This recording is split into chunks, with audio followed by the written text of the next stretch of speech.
Namaste everyone, welcome back to our YouTube channel RK Education. So first degree first semester చదువుతున్నటువంటి విద్యార్థులు అది BA కానివ్వండి, BCom కానివ్వండి, BSc కానివ్వండి, బీబీఏ కానివ్వండి, బీసీఏ కానివ్వండి 2025-26 విద్యా సంవత్సరానికి గాను స్కిల్ ఎన్హాన్స్మెంట్ కోర్స్ కింద introduction to artificial intelligence AI fundamentals అని చెప్పేసి మనకి ఈ పేపర్ ఇవ్వడం జరిగింది. సో అయితే ఈ పేపర్లో మొత్తం మనకి 5 యూనిట్లు ఉన్నాయి మిత్రులారా.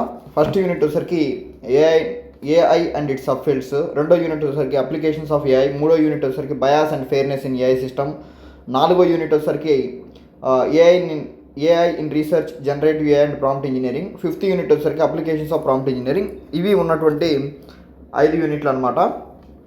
ఈ 5 యూనిట్లో ఫస్ట్ 2 యూనిట్లు కంప్లీట్ చేసి ఇప్పుడు మూడో యూనిట్లో ఉన్నాం. ఇది ఓవరాల్గా 19th క్లాస్ అనమాట. సో మిత్రులారా, ఓవరాల్గా 19th క్లాసు. ఈ యూనిట్లో వచ్చేసరికి యూనిట్ 3లో వచ్చేసరికి ఇది 5వ క్లాస్ అనమాట. So very short answer questions ఏవైతే ఉన్నాయో ఆ షార్ట్ ఆన్సర్ క్వశ్చన్స్ కంప్లీట్ చేసాం. ఇప్పుడు లాంగ్ ఆన్సర్ టైప్ క్వశ్చన్స్ మనం డిస్కస్ చేస్తా ఉన్నాం. అందులో కూడా దాదాపుగా 4 క్వశ్చన్స్ని కంప్లీట్ చేయడం జరిగింది. ఇప్పుడు 5వ క్వశ్చన్ని మనం చూద్దాం. సో మిత్రులారా, without doing any late, let's get in to the video. So 5th question is explain the challenges of privacy in AI and measures to ensure data protection. So ఈ ప్రైవసీ ఏదైతే ఉందో, ఈ ఆర్టిఫిషియల్ ఇంటెలిజెన్స్ సిస్టంలో privacy ఏదైతే ఉందో, మనం ఈ privacy విషయంలో ఎలాంటి ఛాలెంజెస్ అంటే ఎలాంటి సవాళ్ళని మనం ఎదుర్కొంటా ఉన్నాం అనేది ఎక్స్ప్లెయిన్ చేయమన్నాడు. నెక్స్ట్ వచ్చేసరికి measures to ensure data protection. So మనం ఎలాంటి మెజర్స్ తీసుకోవాలి సో దట్ ఈ డేటా ఏదైతే ఉందో ఈ డేటాని ప్రొటెక్ట్ చేయడం కోసం ఎలాంటి మెజర్స్ తీసుకోవాలనేది క్వశ్చన్. సో ఇక మనం ఆన్సర్ చూద్దాం. సో ఆన్సర్ అనమాట ఇక్కడ నుంచి. AI system often used large amount of personal data such as health record, financial details or online activities. అయితే ఈ ఆర్టిఫిషియల్ ఇంటెలిజెన్స్ సిస్టమ్ ఏంటంటే large amount of personal data, large amount అంటే పెద్ద మొత్తంలో పర్సనల్ డేటా అంటే మన వ్యక్తిగత సంబంధించినటువంటి డేటా ఏదైతే ఉంటుందో ఆ డేటాని కలెక్ట్ చేస్తూ ఉంది. ఆ డేటా ఏంటంటే ఫర్ ఎగ్జాంపుల్ హెల్త్ రికార్డ్స్, ఎవరెవరికి ఏ డిసీజెస్ ఉన్నాయి, ఎట్లా ఏంటి, వాళ్ళ బ్లడ్ గ్రూప్స్ ఏంటి అనేది కూడా ఈ హెల్త్ రికార్డ్ని తీస్తూ ఉంది. అదేవిధంగా ఫినాన్షియల్ డీటెయిల్స్, మన ఆస్తికి సంబంధించిన వివరాలు కానివ్వండి, మనకున్న అప్పులు కానీ ఇంకోటి అన్నీ కానివ్వండి చేస్తూ ఉంది. నెక్స్ట్ వచ్చేసరికి ఆన్లైన్ యాక్టివిటీస్, మన ఆన్లైన్లో చేస్తున్నటువంటి యాక్టివిటీస్ ఏదైతే ఉన్నాయో ఇన్స్టాగ్రామ్ కానివ్వండి, ఫేస్బుక్ కానివ్వండి, వాట్సాప్ కానివ్వండి, ఇంకా రకరకాల పనులు చేస్తూ ఉంటాం. ఈ డేటా అంతా కూడా వాళ్ళ దగ్గర ఉంటుంది. సో మనం వాట్సాప్లో ఎన్నో మెసేజ్లు పంపిస్తూ ఉంటాం, ఇంకా యూత్ అయితే ఇన్స్టాగ్రామ్లో మెసేజ్లు పంపిస్తూ ఉంటుంది. ఇదంతా కూడా పర్సనల్ డేటా అనమాట. ఈ పర్సనల్ డేటా మొత్తం కూడా ఇది కలెక్ట్ చేస్తూనే ఉంటుంది, అది మనందరికీ తెలిసిందే. సో నెక్స్ట్ వచ్చేసరికి కలెక్ట్ చేస్తుంది. So these create a serious privacy challenges because misuse of data can harm individual. అయితే ఇలా మొత్తం డేటా అంతా కలెక్ట్ చేస్తున్నటువంటి విషయం ఏదైతే ఉందో this create serious privacy challenges. ఇది మనకి ఒక సీరియస్ ఛాలెంజెస్, సవాళ్ళను విసురుతూ ఉందన్నమాట. ఓకేనా? అదేవిధంగా బికాజ్ ఎందుకంటే అది మిస్యూజ్ ఆఫ్ డేటా, ఈ యొక్క పర్సనల్ డేటా ఏదైతే ఉందో ఈ పర్సనల్ డేటా కనుక మిస్యూజ్ అంటే దుర్వినియోగం కనుక చేయబడితే ఖచ్చితంగా ఏమైందంటే ఒక ఇండివిజువల్ అనేవాడు హామ్ అవుతాడు. హామ్ అంటే నష్టం జరిగిద్ది, ఆ ఇండివిజువల్కి నష్టం జరిగిద్ది అనమాట. అది ఏ రకంగా అయినా కానివ్వండి, హెల్త్కి సంబంధించి కానీ, ఫినాన్షియల్ కానివ్వండి, లేకపోతే ఆన్లైన్లో చేసేటటువంటి కార్యకలాపాలు ఏవైతే ఉంటాయో ఇవన్నీ కూడా మిస్యూజ్ అయ్యాయంటే ఖచ్చితంగా ఏం చేద్దంటే ఒక ఇండివిజువల్, ఒక వ్యక్తి అంతా కూడా నష్టపోతూ ఉంటాడు. అది ఇక్కడ దాకా. So next challenges of privacy in AI system. So ఎలాంటి సవాల్ని మనం ఫేస్ చేస్తూ ఉన్నాం ఈ యొక్క ప్రైవసీ విషయంలో. ఫస్ట్ది data collection. AI collect huge amount of personal data some times without clear consent. అయితే ఈ ఆర్టిఫిషియల్ ఇంటెలిజెన్స్ ఏంటంటే పెద్ద మొత్తంలో పర్సనల్ డేటాని కలెక్ట్ చేస్తూ ఉంది. కొన్నిసార్లు ఏంటంటే sometimes without clear consent అంటే క్లియర్గా ముందలే చెప్పి ఒక కన్సెంట్ అంటే ఏంటంటే సో పర్మిషన్ లేకుండానే కన్సెంట్ అంటే పర్మిషన్ లేకుండానే డేటా మొత్తాన్ని కూడా కలెక్ట్ చేస్తూ ఉంది. ఓకేనా? So second one data sharing. So information may be shared between companies increasing the risk of leaks. ఇప్పుడు కంపెనీస్ ఏవైతే ఉంటాయో ఈ కంపెనీస్ ఏవైతే ఉంటాయో ఒక కంపెనీ నుంచి ఒక కంపెనీకి ఇన్ఫర్మేషన్ షేర్ చేసుకుంటా ఉన్నప్పుడు ఏం జరుగుద్దంటే information may be shared between the companies. ఈ ఇన్ఫర్మేషన్ కంపెనీస్ మధ్యలో షేర్ చేసుకున్నప్పుడు increasing the risk of leak. ఈ రెండింటి మధ్యలో ఎప్పుడైతే షేర్ అవుతున్నటువంటి సందర్భంలో ఈ ఇన్ఫర్మేషన్ అనేది లీక్ అయ్యే అవకాశం కూడా ఉంది. ఇప్పుడు మన ఇద్దరు ఫ్రెండ్స్కి కూర్చొని మాట్లాడుకుంటూ ఉంటారు, సీక్రెట్లు మాట్లాడుతూ ఉంటారు. మాట్లాడినప్పుడు ఏంటంటే ఇన్ఫర్మేషన్ కూడా లీక్ అయ్యే అవకాశం ఉంటుంది. మీ అందరికి తెలిసిందే. మన పక్కన ఉన్న బెస్ట్ ఫ్రెండేలే అని చెప్పేసి మనం అన్నీ కూడా మన పర్సనల్ ఇన్ఫర్మేషన్ అంతా కూడా చెప్పేస్తాం. అది మన ఇద్దరి మధ్యలో షేర్ చేసుకుంటూ ఉంటాం, కానీ లీక్ అయిపోయింది అనమాట. అది ఎట్లా లీక్ అయితే మీకు తెలుసు. సో అదనమాట. సో అట్లా లీక్ అయ్యే అవకాశం కూడా ఉంది. సో నెక్స్ట్ పేజ్కి వెళ్దాం. సో నెక్స్ట్ థర్డ్ పాయింట్ వచ్చేసరికి సర్వేలెన్స్. మనం దేని గురించి మాట్లాడుతున్నాం? Challenges of privacy in AI system. So surveillance. So AI powered cameras and monitoring tools May invade personal privacy. అయితే ఈ ఏఐ పవర్డ్ అంటే ఆర్టిఫిషియల్ ఇంటెలిజెన్స్ యూజ్ చేసినటువంటి కెమెరాస్ కానివ్వండి, మానిటరింగ్ టూల్స్ అంటే మానిటర్ చేయడానికి కొన్ని టూల్స్ ఉంటాయి. ఆ టూల్స్ ఏంటంటే ఇన్వేడ్ పర్సనల్ ప్రైవసీ. ఒక వ్యక్తి యొక్క పర్సనల్ ప్రైవసీ ఏదైతే ఉందో దాన్ని ఆక్రమిస్తాయి. అంటే ఇంకా సో ఇన్వేడ్ అంటే ఆక్రమించడం అని అనుకోవచ్చు. సో ఓకేనా, ప్రైవసీ అనేది లేకుండా చేస్తాయి అన్నమాట ఓవరాల్గా చెప్పాలంటే. నెక్స్ట్ ఫోర్త్ వన్, రీఐడెంటిఫికేషన్ అంటే చూద్దాం. Even when data is anonymous అంటే ఏంటంటే ఆ డేటా ఎవరిదో కూడా మనకు తెలియదు. దానికి అసలు స్పష్టంగా పేరు కూడా లేదు, ఆ డేటా పలానా వాళ్ళదని కూడా మనకు తెలియదు.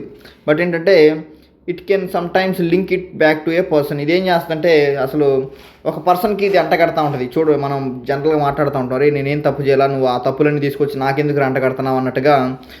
డేటా, ఈవెన్ వెన్ డేటా, ఒక ఇన్ఫర్మేషన్ అనేది దాన్ని సరిగ్గా పర్టికులర్గా మనకి దానికి సంబంధించిన అవగాహన లేకపోయినా, దానికి అసలు పేరే లేకపోయినా ఏంటి అర్థమవుతుందా? ఈ డేటా అంతా కూడా, ఈ పేరు లేని డేటా మొత్తం కూడా ఒక ఇండివిజువల్, ఒక పర్సన్కి ఏంటంటే సమ్టైమ్స్ లింక్ అంటగట్టే ప్రయత్నం చేస్తూ ఉంటుంది. మరి అంతే కదా, మన డేటా కాకుండా ఆ డేటా వీడిదే. ఇప్పుడు రాజకీయ నాయకులు చూస్తూ ఉంటాం ఈ మధ్యకాలంలో. ఇప్పుడు ఒక ఆయన వస్తూ ఉంటాడు, వచ్చి ఏమంటాడంటే ఇదిగో ఈ పలానా ఎమ్మెల్యే పెద్ద ఏమని చెప్తాడంటే భూ కబ్జాలు చేస్తూ ఉంటాడు, భూమిని కబ్జా చేస్తూ ఉంటాడు అని చెప్పేసి, ఇదిగో ఈ పలానా ఆ ప్లేస్లో ఒక 10 ఎకరాలు కబ్జా చేశాడు అని చెప్తూ ఉంటాడు. యాక్చువల్గా ఆ ఎమ్మెల్యేకి సంబంధమే ఉండదు. యాక్చువల్గా అయితే ఈడేం చేస్తాడు, వచ్చి ఇదిగో ఈ పర్టికులర్ ఎమ్మెల్యే ఏం చేశాడంటే భూమిని కబ్జా చేశాడు అని చెప్తూ ఉంటాడు. యాక్చువల్లీ ఏంటంటే అతనికి సంబంధం లేని దాన్ని కూడా ఏం చేస్తుంటే ఇక్కడ అతనికి అంటగట్టే ప్రయత్నం చేస్తూ ఉంటాడు. జనాలు ఏమనుకుంటారు, అమ్మో ఎమ్మెల్యే కదా, నిజమే కావాలా, ఆక్రమించేసి ఉంటాడు ప్రభుత్వ భూమిని, లేకపోతే వేరే వాళ్ళ పేదల భూమిని ఆక్రమించేసి ఉంటాడు అని అనుకుంటారు జనరల్గా. అట్లా అంటగంటేస్తుంది అనమాట. Cyber attacks. Hackers May steel sensitive data store in AI system. ఈ హ్యాకర్స్ ఎవరైతే ఉంటారో, ఈ హ్యాకర్స్ ఏంటంటే దొంగతనం చేసే అవకాశం ఉంది ఈ సెన్సిటివ్ డేటాని. ఈ వ్యక్తిగత డేటా ఏదైతే ఉందో, ఈ సెన్సిటివ్ డేటా ఏదైతే ఉందో, ఈ స్టోర్ చేసి పెట్టినటువంటి సెన్సిటివ్ డేటాని హ్యాకర్స్ అంటే దొంగతనం చేసే అవకాశం కూడా ఉంది. ఎక్కడి నుంచి? ఆర్టిఫిషియల్ ఇంటెలిజెన్స్ సిస్టమ్ నుంచి. Next measures. ఎలాంటి మెజర్స్ తీసుకోవాలి, ఎలాంటి జాగ్రత్తలు తీసుకోవాలి టు ఎన్ష్యూర్ డేటా ప్రొటెక్షన్. ఈ డేటా ఏదైతే ఉందో దీన్ని కాపాడుకోవాలి, భద్రపరచాలి అంటే ఎలాంటి మెజర్స్ తీసుకోవాలి, ఎలాంటి జాగ్రత్తలు తీసుకోవాలి అనేది చూద్దాం. So first point data minimisation. Collect only the data that is truly necessary. అంటే ఏంటంటే మనకి ఎంతవరకు అవసరమో అంతవరకు మాత్రమే డేటాని కలెక్ట్ చేసుకోవాలి. ఎక్కువ తక్కువ చేయకుండా, అవసరం లేదంతా కలెక్ట్ చేసుకోకుండా, ఏదైతే మనకి పర్టికులర్గా ట్రూగా నిజంగా ఏదైతే అవసరమో అంతవరకే తీసుకోవాలి. అట్ట కాకుండా అన్వాంటెడ్ మొత్తం తీసుకొని మొత్తం కలెక్ట్ చేసి పెట్టి అది మళ్ళీ మిస్యూజ్ చేసి అట్లా కాకుండా ఏదైతే అవసరమో అంతవరకే తీసుకోవాలని చెప్తాం. Next user consent. Always ask permission before collecting or using personal information. ఎప్పుడైనా కూడా ఒకళ్ళ దగ్గర నుంచి మనం డేటా తీసుకునేటప్పుడు వాళ్ళ పర్మిషన్ తీసుకొని, ఇదిగోయా నీ పర్టికులర్ డేటాని మేము కలెక్ట్ చేస్తున్నాం అని చెప్పేసి పర్మిషన్ తీసుకోవాలా. ఎప్పుడు? Before collecting data. వాళ్ళ దగ్గర నుంచి డేటా తీసుకునేటప్పుడు. Using personal information. వాళ్ళ పర్సనల్ ఇన్ఫర్మేషన్ కానివ్వండి, పర్సనల్ డేటా కానివ్వండి తీసుకునేటప్పుడు ముందుగానే చెప్పాలా. తీసుకున్నాక చెప్పడం కాదు, చెప్పి తీసుకోవాలన్నమాట. ఓకే. థర్డ్ది ఎన్స్క్రిప్షన్ అనమాట. Encryption. Secure data storage and transfer to hackers cannot be misuse it. ఈ డేటా ఏదైతే ఉందో దీనికి మంచి సెక్యూరిటీ ప్రొవైడ్ చేయాలి. అదేవిధంగా ఈ ట్రాన్స్ఫర్ చేసేటప్పుడు కూడా దీన్ని జాగ్రత్తగా ఒక మంచి సెక్యూరిటీ భద్రతతో ట్రాన్స్ఫర్ చేస్తూ ఉండాలి. సో దట్ ఏంటంటే హ్యాకర్స్ కెనాట్ మిస్యూజ్ ఇట్. ఈ హ్యాకర్స్ ఎవరైతే ఉన్నారో దాన్ని దుర్వినియోగం చేయకుండా ఉంటారు. ఓకేనా. Next strict policies. Governments and organisations must set rules to how to use and handle data. ఈ గవర్నమెంట్స్ ప్రభుత్వం ఏదైతే ఉందో ఈ ప్రభుత్వం అదేవిధంగా ఆర్గనైజేషన్ సంస్థలు ఇన్స్టిట్యూషన్స్ ఏవైతే ఉంటాయో ఇవి ఏం చేయాలంటే స్ట్రిక్ట్ రూల్స్ పెట్టాలి. సో దట్ ఏంటంటే హౌ డేటా ఈజ్ హ్యాండిల్డ్, డేటాని ఏ విధంగా హ్యాండిల్ చేయాలి, ఇన్ఫర్మేషన్ ఏ విధంగా హ్యాండిల్ చేయాలని చెప్పేసి రూల్స్ పెడితే సో దట్ అందరూ కూడా పాటిస్తూ ఉంటారు. ఎవరు బాధ్యత? అది గవర్నమెంట్ అండ్ ఆర్గనైజేషన్స్ యొక్క బాధ్యత. Next regular audit. So regular audit అంటే continuous checking of AI system to detect and fix privacy risks. ఇప్పుడు ఎప్పటికప్పుడు చెక్ చేసుకుంటూ ఉండాలి. ఏఐ సిస్టమ్ ఏదైతే ఉందో ఏఐ సిస్టమ్ని ఎప్పటికప్పుడు చెక్ చేసుకుంటూ ఉండాలా. సో దేని కొరకంటే to detect and fix privacy risks. So ఏమన్నా ప్రైవసీ రిస్క్స్ ఏమైనా ఉన్నాయనుకోండి వాటిని డిటెక్ట్ చేసుకోవచ్చు. ఏమన్నా వాటిని సరి చేసుకోవడానికి కానివ్వండి, వాటిని ఇప్పుడు ఏదైనా తప్పులు ఉన్నాయి, ప్రైవసీ రిస్క్స్ ఏమైనా ఉన్నప్పుడు వాటిని వెంటనే కనిపెట్టుకొని వాటిని ఫిక్స్ అంటే సరి చేసుకోవచ్చు అనమాట. అది రెగ్యులర్ ఆడిట్స్. సో ఇక్కడతో మనకు వచ్చేసరికి 5th క్వశ్చన్ కంప్లీట్ అయిపోయింది మిత్రులారా. నెక్స్ట్ క్వశ్చన్ చూద్దాం. 6th క్వశ్చన్లోకి వెళ్ళబోయే ముందు దయచేసి ఎవరైతే చూస్తున్నారో ఒక చిన్న లైక్, అదేవిధంగా ఒక కామెంట్ కూడా పెట్టండి. మీకు అర్థమవుతుందా అర్థం అవ్వట్లేదు అనేది కామెంట్ పెట్టండి. సో దట్ నాకు ఒక మంచి ఐడియా వస్తుంది. సో 6th క్వశ్చన్లోకి వెళ్ళిపోదాం. Explain how AI can promote inclusivity and accessibility in society. So ఈ ఆర్టిఫిషియల్ ఇంటెలిజెన్స్ సిస్టమ్ అనేది ఏ విధంగా ఇంక్లూజివిటీ అదేవిధంగా అసెసిబిలిటీ అంటే అందుబాటులో ఉండడం, ఇంక్లూజివిటీ అంటే ఏంటంటే కుల మత భేదాలు లేకుండా అందరికీ అందుబాటులో ఉండాలి, అందరికి అందే విధంగా చూసుకోవాలి, అందరినీ సమానంగా చూడడమే ఇంక్లూజివిటీ అనేది. ఓకేనా ఈ పదం మీనింగ్. నెక్స్ట్ అసెసిబిలిటీ అంటే అందుబాటులో ఉండాలి. సో ఈ ఏఐ సిస్టమ్ అనేది ఏ విధంగా ఇంక్లూజివిటీని అదేవిధంగా అసెసిబిలిటీని ఈ సొసైటీలో ప్రమోట్ చేస్తూ ఉంటుంది అని అడుగుతూ ఉన్నాడు. సో ఆన్సర్ చూద్దాం. AI has a power to make technology useful for everyone. ఈ ఆర్టిఫిషియల్ ఇంటెలిజెన్స్ ఏదైతే ఉందో దీనికి ఒక మంచి శక్తి ఉంది, అంటే సామర్థ్యం ఉంది. అది ఏం సామర్థ్యం అంటే make technology useful for everyone. ఈ టెక్నాలజీ ఏదైతే ఉందో అందరూ ఉపయోగించుకునే విధంగా చూడగలిగేటటువంటి సామర్థ్యం ఈ యొక్క ఆర్టిఫిషియల్ ఇంటెలిజెన్స్కి ఉంది అని చెప్తా ఉన్నాడు. Next including the people with disabilities. కొంతమంది పీపుల్కి డిజైబిలిటీ ఉంటా ఉంటుంది, కుంటోళ్ళు, గుడ్డి వాళ్ళు, ఇక రకరకాల ప్రాబ్లమ్స్తో ఉంటారు. వీరందరికీ కూడా అందరూ కూడా యూజ్ చేసుకునే విధంగా ఉంటుంది. And those from different languages and backgrounds. ఎవరైతే వివిధ రకాల భాషలలో వాళ్ళు ఉంటారు, తెలుగు, ఇంగ్లీష్, హిందీ, ఉర్దూ, రకరకాల మన ఇండియాలోనే చాలా భాషలు ఉన్నాయి. అట్లా అన్ని భాషల వాళ్ళు, డిజైబిలిటీస్, ఫిజికల్లీ హ్యాండిక్యాప్డ్ పర్సన్స్, అదేవిధంగా వివిధ రకాల బ్యాక్గ్రౌండ్స్ ఉన్నవాళ్ళు, అది ఏ బ్యాక్గ్రౌండ్ అయినా కానివ్వండి, అన్ని బ్యాక్గ్రౌండ్స్ ఉన్నవాళ్ళు ఈ ఆర్టిఫిషియల్ ఇంటెలిజెన్స్ అనేది అందరికీ యూస్ఫుల్ అయ్యే విధంగా చూసేటటువంటి సామర్థ్యం ఆర్టిఫిషియల్ ఇంటెలిజెన్స్కి ఉంది అని చెప్తా ఉన్నాడు. By promoting inclusivity. అది ఏ విధంగా చూసుకునిద్ది అంటే ఆ టెక్నాలజీ అందరికీ అందే విధంగా ఏ విధంగా చూసుకునేది అంటే బై ప్రమోటింగ్ ఇంక్లూజివిటీ ఏంటంటే ఇందాక చెప్పాను, కులం మతం భేదాలు చూడకుండా అందరినీ సమానంగా చూడడం, అందరికీ సమానంగా ఈ ఆర్టిఫిషియల్ ఇంటెలిజెన్స్ అందే విధంగా చూడడం. నెక్స్ట్ అండ్ అసెసిబిలిటీ, అందరికీ అందుబాటులో ఉండే చూసిద్ది. And AI ensures that no one is left behind in the digital world. So ఈ డిజిటల్ ప్రపంచంలో ఎవరిని కూడా వెనకబడకుండా చూసుకునేది. వెనకబడకుండా అంటే ఇప్పుడు క్లాస్ ఉందనుకోండి, క్లాసులో కొంతమంది బాగా చదువుతారు, కొంతమంది బాగా చదవలేరు, కొంతమందికి అయితే అసలు ఇంకా అట్టర్ ఫ్లాప్, ఇంకా అసలు వాళ్ళకి ఏం అర్థం కాదు పాపం, ఎంత చెప్పినా కూడా వాళ్ళని పట్టించుకునే వాళ్ళు కూడా ఉంటారు. అట్లా కాకుండా ఎవరిని కూడా వెనకబడకుండా ఈ డిజిటల్ ప్రపంచంలో చూసుకునేది అని చెప్తా ఉన్నాడు ఈ ఆర్టిఫిషియల్ ఇంటెలిజెన్స్ అనేది. So AI promotes inclusivity and accessibility using. So ఈ ఆర్టిఫిషియల్ ఇంటెలిజెన్స్ అనేది ఏ విధంగా ఇంక్లూజివిటీని అసెసిబిలిటీని ఏ విధంగా ప్రమోట్ చేసుకునిద్ది, అసలు ఎట్లాంటి టూల్స్ని యూజ్ చేసుకొని ఇంక్లూజివిటీ అసెసిబిలిటీని ప్రమోట్ చేసిద్ది అనేది చూద్దాం మిత్రులారా. First one assistive technology. So this is very very important question I think. So మిత్రులారా, first one is assistive technology. AI powered tools like, ఈ చాలా ఇంపార్టెంట్, ఈ మెన్షన్ చేయాలి మీరు ఖచ్చితంగా. AI powered tools like screen readers, speech to text to speech help people with visual and hearing impairments అంటే సమస్యలు, problems, impairments అంటే సమస్యలు. అయితే ఎవరైతే ఈ విజువల్ అంటే కళ్ళు కనిపించవో, ఎవరికైతే హియరింగ్ ప్రాబ్లం అంటే వినికిడి లోపాలు ఉంటాయో, ఇక్కడ చూడండి, విజువల్ అండ్ హియరింగ్ ఇంపైర్మెంట్స్ అంటే ఇంకా వాటితో వినికిడి, కళ్ళు కనిపించవో, ఎవరికైతే వినికిడి ప్రాబ్లం సమస్యలతో బాధపడుతూ ఉన్నారో వారికి ఏంటంటే హెల్ప్ చేసేది. అది ఏ విధంగా అంటే speech to text, for example ఇప్పుడు ఒక కళ్ళు కనిపించినటువంటి వ్యక్తి ఉన్నాడు, స్పీచ్ ఒకటి మాట్లాడాడు, ఆ స్పీచ్ని స్పీచ్ టు టెక్స్ట్ అనమాట. మనం ఏదైనా స్పీచ్ చెప్పినప్పుడు అది టెక్స్ట్ రూపంలో కన్వర్ట్ చేసిద్ది. ఓకేనా? అది ఎవరికంటే వినపడిన వాళ్ళకి కనబడిద్ది. ఎదుటోళ్ళు ఏదైనా మాట్లాడారు అనుకోండి, అది అతనికి వినపడదు.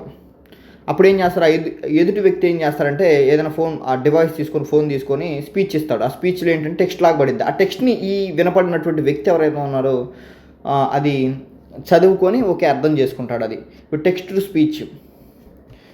సో ఎవరికైనా కొంచెం కనపడిన వాళ్ళు ఉంటారు, వాళ్ళు ఏంటంటే సరే ఇదన్నీ ఎగ్జాంపుల్ సూట్ కాకపోయినా ఆ టెక్స్ట్ ఇస్తే అది స్పీచ్గా కన్వర్ట్ చేసిద్ది. ఓకేనా? సో ఓకేనా, స్క్రీన్ రీడర్స్ అని కొన్ని ఉంటాయి. స్క్రీన్ రీడర్స్, ఈ స్క్రీన్ రీడర్ అంటే ఏంటంటే మన స్క్రీన్ మీద ఉన్నది మొత్తం కూడా బయటికి చదివి వినిపిస్తూ ఉంటుంది అవసరమైతే. ఓకేనా? నెక్స్ట్ ఎగ్జాంపుల్ చూసినట్లయితే, ఎగ్జాంపుల్ చాలా ఇంపార్టెంట్, మీరు ఖచ్చితంగా మెన్షన్ చేస్తూ ఉండాలి. Microsoft seeing app describes the environment for the visually impaired. అయితే ఈ మైక్రోసాఫ్ట్ సీయింగ్ ఏ యాప్ ఏంటంటే ప్రకృతి, ఎన్విరాన్మెంట్ ఏదైతే ఉందో దీన్ని డిస్క్రైబ్ చేస్తూ ఉంటుంది. డిస్క్రైబ్ అంటే ఏంటి చెప్పండి? డిస్క్రైబ్ అంటే ఏంటి? సో డిస్క్రైబ్ అంటే ఏంటంటే వివరించడం. సో ఈ ఎన్విరాన్మెంట్ని వివరిస్తూ ఉంటుంది. సో ఫర్ ఎగ్జాంపుల్ ఇక్కడ చాలా పచ్చగా ఉంది, చల్లని గాలి వీస్తూ ఉంది, నది ప్రవహిస్తుంది, నదిలో చేపలు ఉన్నాయి, చేపలు చాలా రంగులుగా ఉన్నాయి, రకరకాల పక్షులు ఉన్నాయి, ఇవన్నిటిని కూడా డిస్క్రైబ్ చేస్తూ ఉంటుంది. ఓకేనా మిత్రులారా? సో సమాజంలో చాలామంది విద్యార్థులు ఉన్నారు, క్లాసులు వీడియోలు చూసి కూడా సబ్స్క్రైబ్ చేయనటువంటి స్టూడెంట్స్ ఉన్నారు, కనీసం లైక్లు కూడా కొట్టినటువంటి స్టూడెంట్స్ ఉన్నారని చెప్పిద్ది అనమాట. మిత్రులారా, ఫస్ట్ అసిస్టివ్ టెక్నాలజీ అయిపోయింది. రెండోది చూద్దాం, language translation. So next tool వచ్చేసరికి language translation. AI translation tools like Google translator. ఈ గూగుల్ ట్రాన్స్లేటర్ అని కూడా ఒకటి ఉంటుంది, మంచి యాప్. నెక్స్ట్ ఈ గూగుల్ ఎగ్జాంపుల్గా చెప్తున్నాడు, బ్రేక్ డౌన్ లాంగ్వేజ్ బ్యారియర్స్. అయితే ఈ భాషకి సంబంధించినటువంటి బ్యారియర్స్ ఉంటాయి. ఫర్ ఎగ్జాంపుల్ హిందీ రాకపోతే మనం అక్కడ సస్టైన్ అవ్వలేము, లేకపోతే కొన్ని చోట్ల తమిళ్ రాకపోతే సస్టైన్ అవ్వలేము, నార్త్ సైడ్ వాళ్ళు వచ్చి ఇక్కడ ఉండాలంటే తెలుగు రాక వాళ్ళు ఇక్కడ సస్టైన్ అవ్వలేదు. ఇదంతా కూడా లాంగ్వేజ్ బ్యారియర్స్, అంటే భాషకు సంబంధించినటువంటి అడ్డుగోడలు ఏవైతే ఉన్నాయో దాన్ని బ్రేక్ చేస్తూ ఉంటుంది అనమాట, తొలగిస్తూ ఉంటుంది. Okay, and help people from different religions and communicate easily. అయితే డిఫరెంట్ రీజియన్స్ అంటే వివిధ రకాల ప్లేస్లలో ఉన్నటువంటి వ్యక్తులు ఈజీగా కమ్యూనికేట్ అవ్వడం కోసం ఈ యొక్క లాంగ్వేజ్ ట్రాన్స్లేషన్ అనేది ఉపయోగపడుతుందని చెప్తా ఉన్నాడు. ఉదాహరణకి గూగుల్ ట్రాన్స్లేట్ అని గుర్తుపెట్టుకోండి. So next third one, personalised learning. AI in education adapt lessons to pace and ability of each student, helping slow learning as well as advanced one. అయితే ఇక్కడ పేస్ అంటే ఏంటంటే వేగం, స్పీడ్ అని రాసుకోండి, నేను ఎక్స్ప్లెయిన్ చేస్తాను స్పీడ్. అయితే AI in education lessons to adapt pace and ability of each student. అయితే ఒక్కొక్క విద్యార్థి ఉంటాడు, ఒక విద్యార్థికి ఒకసారి చెప్తే అర్థమైద్ది, ఇంకొక విద్యార్థికి 2-3 సార్లు చెప్తే అర్థమైంది, ఇంకో విద్యార్థికి అసలు ఎంత చెప్పినా కూడా అర్థం కాదనమాట. సో కొంతమంది చాలా స్పీడ్గా అర్థం చేసుకుంటారు, కొంతమంది చాలా స్లోగా అర్థం చేసుకుంటూ ఉంటారనమాట. అయితే ఒక విద్యార్థి యొక్క వేగాన్ని బట్టి, అంటే లెర్నింగ్ స్పీడ్ని బట్టి, ఎబిలిటీ ఆఫ్ ఈచ్ స్టూడెంట్, కొంతమందికి ఏంటంటే కొన్ని ఎబిలిటీస్ ఉంటాయి అనమాట. ఆ ఎబిలిటీని బట్టి ఈ యొక్క helping slow learners as well as advanced once. అయితే కొంతమంది స్లో లెర్నర్స్ ఉంటారు అనమాట, వాళ్ళు చాలా స్లోగా నేర్చుకుంటూ ఉంటారు. కొంతమంది ఏంటంటే అడ్వాన్స్డ్గా ఉంటారనమాట. ఎట్లా అంటే ఇక పాఠం చెప్పకముందే టీచర్కి పాఠం చెప్పి అంత అడ్వాన్స్డ్గా ఉంటారనమాట. వాళ్ళందరికీ కూడా హెల్ప్ చేస్తూ ఉంటుంది ఈ ఆర్టిఫిషియల్ ఇంటెలిజెన్స్ సిస్టమ్ అనేది. సో నెక్స్ట్ ఫోర్త్ పాయింట్ ఏంటంటే inclusive communication. So chat boards and voice assistants can serve people who struggle with traditional interface, elderly, differently abled. So ఈ యొక్క చాట్ బోర్డ్స్ వాయిస్ అసిస్టెంట్స్ ఏవైతే ఉన్నాయో can serve అంటే ఏంటంటే సేవలు అందిస్తూ ఉంటాయి. ఎవరికంటే people who struggle with traditional ఇంటర్ఫేస్తో ఎవరైతే బాధపడతా ఉన్నారో వాళ్ళకి హెల్ప్ చేస్తూ ఉంటుంది. ఫర్ ఎగ్జాంపుల్ చూసినట్లయితే ఎల్డర్ ముసలోళ్ళు ఉంటారు కదా, కొంతమంది వృద్ధులు ఎవరైతే ఉంటారో వారికి, అదేవిధంగా డిఫరెంట్లీ ఏబుల్డ్ అంటే ఎవరైతే వికలాంగులు అని అంటూ ఉంటారు మిత్రులారా, మీకు ఐడియా ఉండే ఉంటుంది. కుంటి వాళ్ళు, గుడ్డి వాళ్ళని, వినికిడి లోపం ఉన్న వాళ్ళని, సమాజంలో అట్లా డిఫరెంట్లీ ఏబుల్డ్ పర్సన్స్ ఉంటారు కదా, వాళ్ళకి హెల్ప్ చేస్తూ ఉంటుంది అనమాట ఈ చాట్ బోర్డ్స్. అదేవిధంగా వాయిసెస్, దాన్ని ఇంక్లూజివ్ కమ్యూనికేషన్ అంటారు. ఫిఫ్త్ పాయింట్ వచ్చేసరికి smart environments. In AI smart homes and cities improve mobility and independent for the people with disabilities. ఎవరైతే డిజైబిలిటీ పర్సన్స్, కుంటివారు, గుడ్డివారు, అందులో ఇక రకరకాల ప్రాబ్లమ్స్తో ఉన్న, డిజైబిలిటీస్తో ఉన్నటువంటి పీపుల్స్కి ఏంటంటే ఈ యొక్క ఇంప్రూవ్ మొబిలిటీ, వాళ్ళ యొక్క కదలికని ఏంటంటే మెరుగుపరుస్తూ ఉంటుంది. ఎలా అంటే ఎక్కడంటే అది స్మార్ట్ హోమ్స్ అండ్ సిటీస్. కొన్ని స్మార్ట్ హోమ్స్ ఉంటాయి, స్మార్ట్ సిటీస్ ఉంటాయి. అది ఏ విధంగా ఇంప్రూవ్ చేస్తాయంటే voice control devices. For example, మనం వాయిస్తో చెప్పాము, కుర్చీ మీద ఎక్కి కూర్చున్నాడు ఒక కళ్ళు కనిపించినటువంటి వ్యక్తి కానివ్వండి, లేకపోతే ఒక నడవలేనటువంటి వ్యక్తి చైర్ ఎక్కి కూర్చున్నాడు. ఆయన ఏం చేస్తారంటే వాయిస్తో కమాండ్ ఇస్తూ ఉంటాడు. సో ఇక్కడికి వెళ్ళు, అక్కడికి వెళ్ళు, లెఫ్ట్ తీసుకో, రైట్ తీసుకో అంటాడు. లేకపోతే డైరెక్ట్గా ఇంకా పలానా చోటకి తీసుకొని వెళ్ళు, జిమ్ కాదులే, ఆ గ్రౌండ్కి తీసుకొని వెళ్ళు అని చెప్పింది అనుకో, ఆ యొక్క మిషన్ ఎక్కి కూర్చుంటే చాలు, దాన్ని కమాండ్ ఇస్తే వాయిస్ కమాండ్ అదే తీసుకెళ్ళింది. అది ఎక్కడ సాధ్యమైంది? స్మార్ట్ హోమ్స్లో సాధ్యమైంది, స్మార్ట్ సిటీస్లోనే సాధ్యమైంది. ఇప్పుడు మన ఇండియాలో తీసుకొచ్చి ఈ గుంటూరులోనో, విజయవాడలోనో, లేకపోతే వైజాగ్లోనో ఇట్లలో తీసుకొచ్చామనుకో, ఇట్లలో తీసుకొస్తే ఎక్కడ ఏ గుంత ఉంటుందో తెలియదు, ఎక్కడి నుంచి ఎవడు వస్తుందో తెలియదు. ఇట్లాంటి చోట సెట్ అవ్వదు ఇది. స్మార్ట్ సిటీస్ అంటే ఏంటంటే పర్ఫెక్ట్గా ఉంటాయి మిత్రులారా.